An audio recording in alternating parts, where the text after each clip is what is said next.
One man's trash is another man's treasure. What are we willing to do to have the things that are important to us? And more importantly, what is important to us? Do you know what's important to you? Or are you already on this pipeline positioning of something that you thought you were supposed to be doing years ago and you haven't bothered to stop and take a gander at what's available to you now? I feel as though while you were sleeping in the American dream, while you were awake for decades, this technology has risen up almost out of nowhere to meet us halfway, to where all of a sudden we have a choice. There are many of us alive today that grew up without cell phones. We had VCRs. Some of us didn't even have cable television. And we've gone so far past all of that. The youth today is saying goodbye to cable television. That is an outdated thing now, like the VCR was. Most people are streaming now. Like cable? Satellite dish? What's that? So this all happened so fast. And so it would be understandable for there to be some people whom a lot of people in the spiritual community qualify as a karmic. And I think it's really sad when I step out of that, because dealing with these people, they do feel karmic and they do feel like a nuisance. But then I get this other shift to where I see that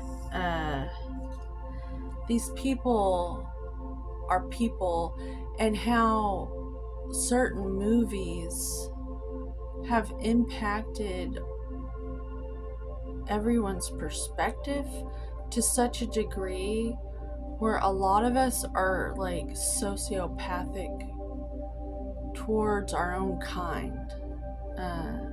There's like this huge separation going on between those who can't take and adapt to the fearless stepping out and taking a leap of faith with this just all this new capabilities in business to work from home, which is what we're being encouraged to do. Less cars on the road.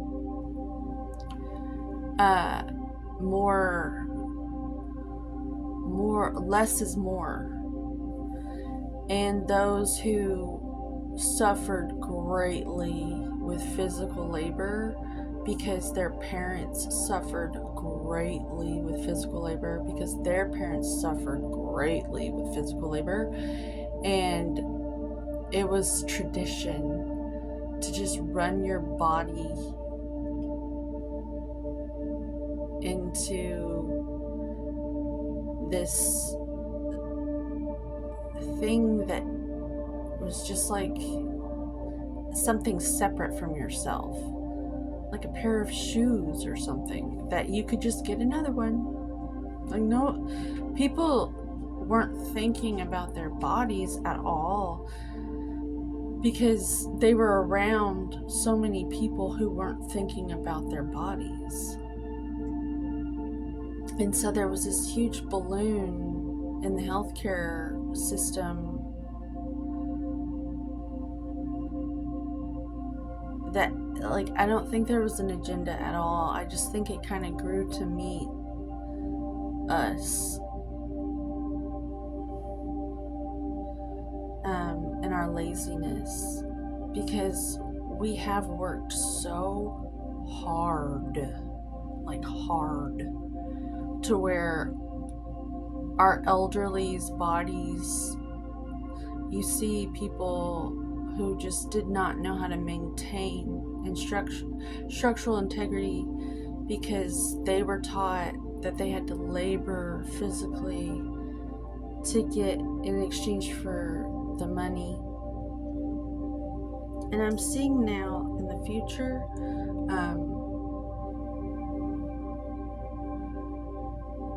those generations that are in between the old and the new, we're like these bridges to where either we're gonna fall apart and follow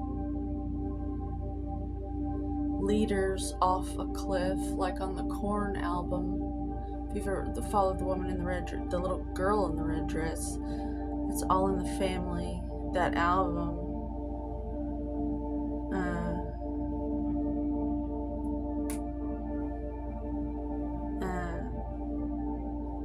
Either you're gonna follow them off a cliff to certain like just a really sad way to spend the rest of your years, or you're going to have to accept the mission impossible to figure out how to be around that generation that's doing that, that's going to tell you you are all wrong if you don't follow them, because they followed their parents and they've waited their whole lives to be in this position of power and to finally get freedom from their oppressors so that they could be the leaders. And now you're not going to follow them. They were beaten into submission, and now you're just gonna let go and like maintain your vessel. That's not fair. So they're angry, and it's our job to meet them with compassion and not get angry with them and think of them as Agent Smiths or these movie fucking characters. Wake up, snap out of it. I have a master's degree in the couch in Hollywood spirit medicine. I've studied that longer than doctors go to school to become a doctor. We all get good at something. We all master something. And I can see how the film industry can be a beautiful thing for those who don't have anyone telling them what to do. But it can also be something that gets us to see each other as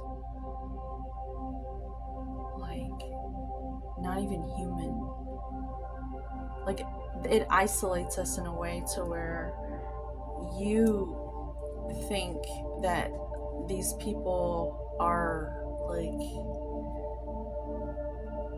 I see the impact of certain films on our culture and how it gets us to just dehumanize just the random person walking down the street like they're nothing and they're no one. Or how if you get stressed out, you automatically think you need a drink or a cigarette because you've seen it in the movies. It's like so pathetic. Like we need to wake up. There's this movie called Fear and Loathing in Las Vegas, and anyone who's familiar with the film, and I was susceptible to it. My dad died in 98. It came out in 98, but I didn't see it till way later. I had it on VHS several times. I watched it so many times, and then of course I had to buy the DVD. Now it's on Netflix, and other generations are taking part in that film. And I have no ill will towards the people who made the film or the people who are in the film. However, there are certain things in the film, like we found the main nerve. And vagus is the main nerve in the body. And there's 50 states in America, and there's states of consciousness in our bodies, and how just simple word changes can shift you in terms of neuro-linguistic programming. It's very interesting what that effect it has on the psyche and the programs running on in your background that we take for granted every day if we're not aware of them. But the second we can be aware of them, we can take our power back and say things like love and relaxation in Las Vegas, and just channel it to our vagus nerve instead of fear and loathing in Las Vegas. Like in the olden days, the kings would be representatives of the land, and oftentimes they were very superstitious at what would happen to the land, what would happen to the king, what would happen to the land. They were like, it was like a human voodoo doll, something, going pretty far out there to get in there to reach you. But what I'm picking up on is we're all a group in this country, on this land, and we're all concentrating on certain things. And if we could just take our power back and maybe stop smoking so much weed, stop drinking so much, and just look at it with childlike wonder, it's all so clear how we're all kind of just allowing ourselves to have lousy qualities of life because we blame others. Like, it's so easy to blame everybody else, like Agent Smith, or it was the woman in the red dress, or just stupid shit. Or I hear about these incels, these masculines who are involuntary celibate.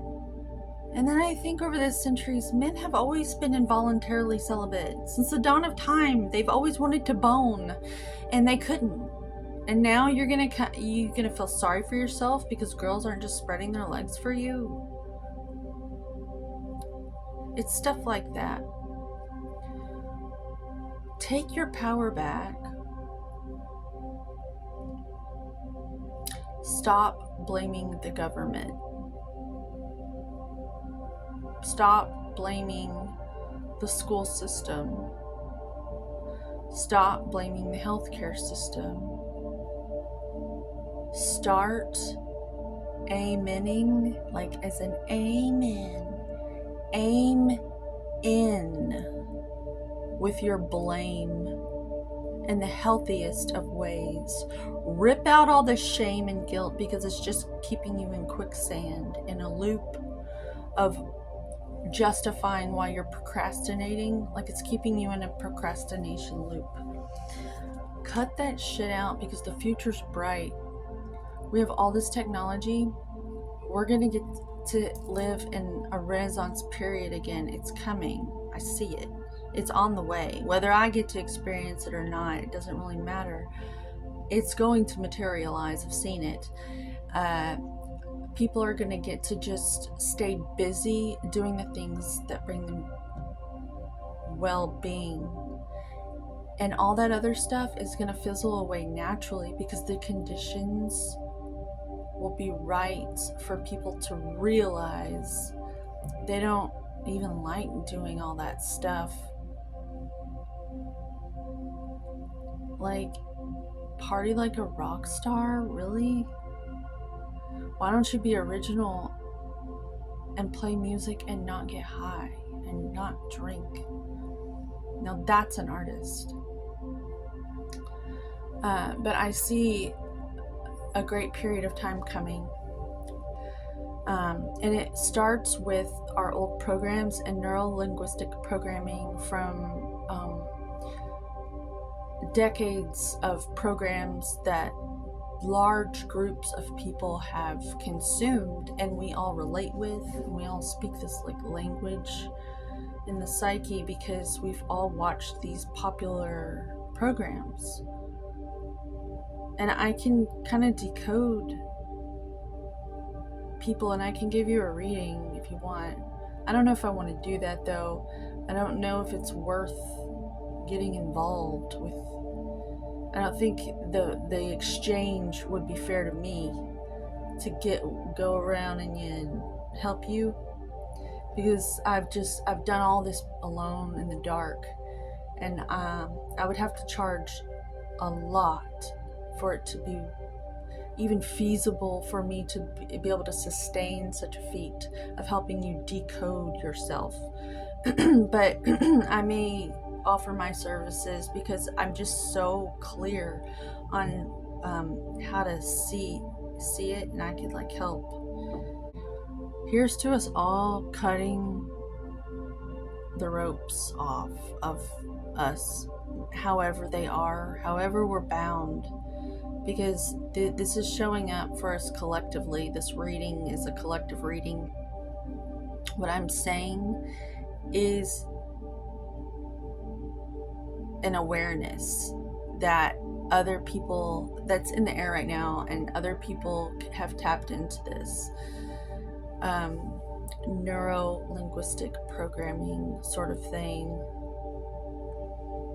And we shouldn't fear it, but we should be aware of it and start that rewriting process, because you are the author of your own script. We've just gotten so comfortable being told what to think for so long as a group.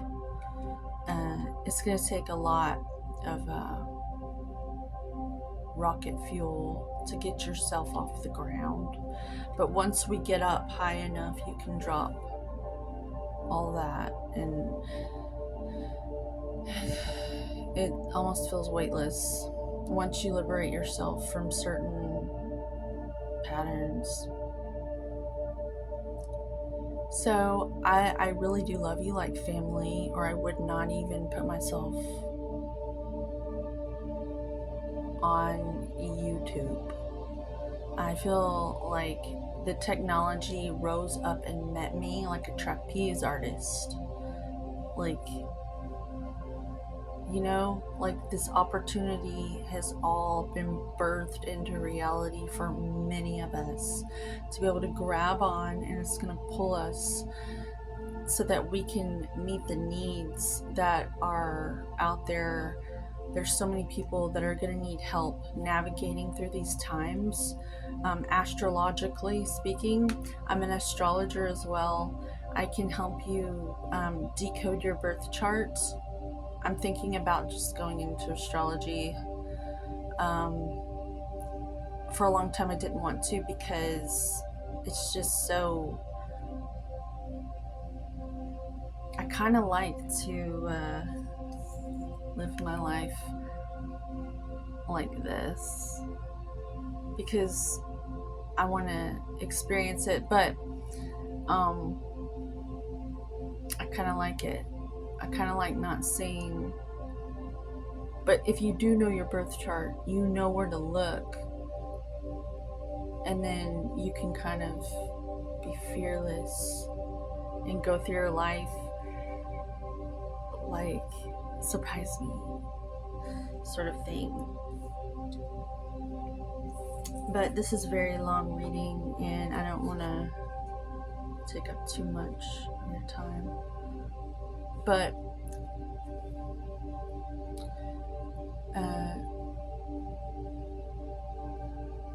just get grounded. You actually have all the answers you need in your central pillar, your central intelligence.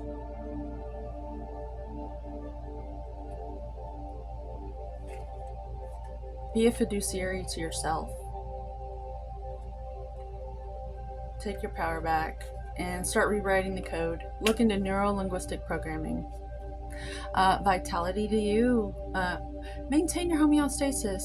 Even if people make you think that you're selfish, please be selfish.